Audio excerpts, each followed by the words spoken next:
running around here trying to make you get sympathetic for them. But you was a master at that. Make you shed crocodile tears over what happened to him in Germany.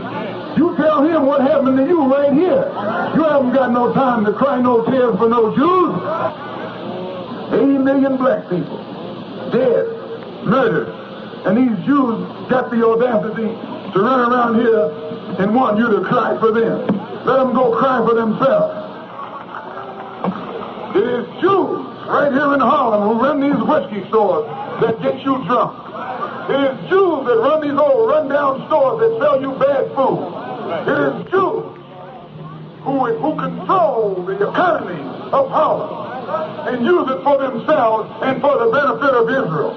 And got nerve enough to walk around here joining some NAACP or CORE and think we're going to be blind to what they're doing to us.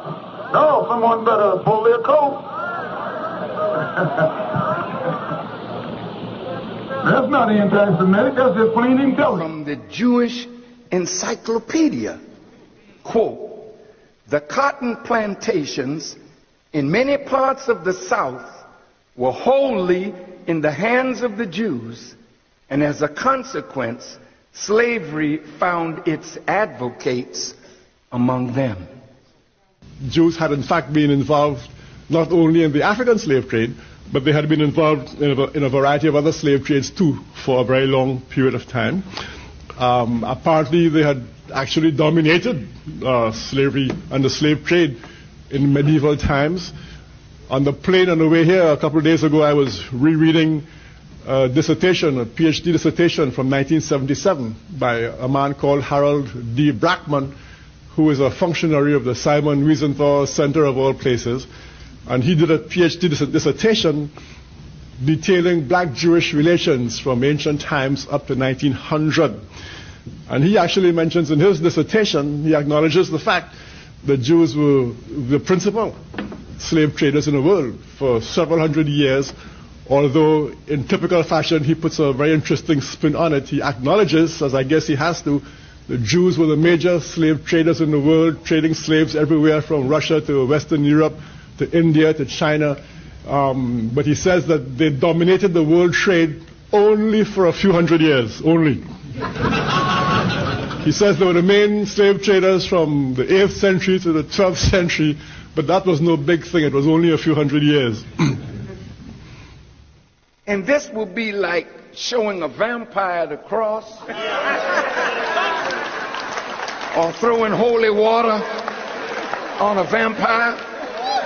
See, because the worst thing that a deceiver wants is for the people deceived to find the truth. Black folk picking cotton. Listen good now. Cotton was then what oil is now. The largest producer of oil in the world are the rich ones, and the strategic interests of America means in order for them to rule, they have to link with where the oil is coming from and take it or maneuver to get it, but they must have oil. In the time of slavery, it was cotton. And it's interesting that the cotton would come down the Mississippi, New Orleans to the Gulf, from Biloxi, Mississippi, and from Mobile, Alabama, and the cotton would come down and go up to New York, where the brethren of the Jewish people in the South, in the North, were the masters of the needle trades.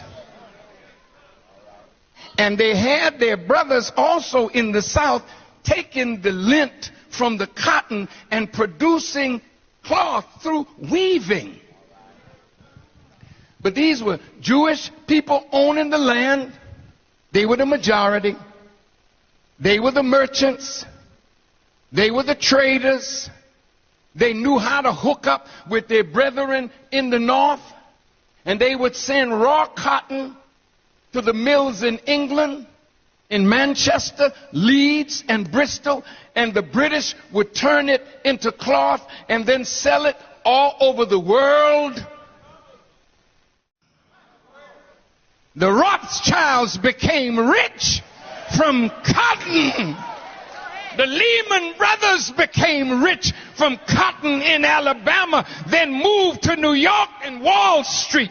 I know the truth, and somebody got to tell it or die trying.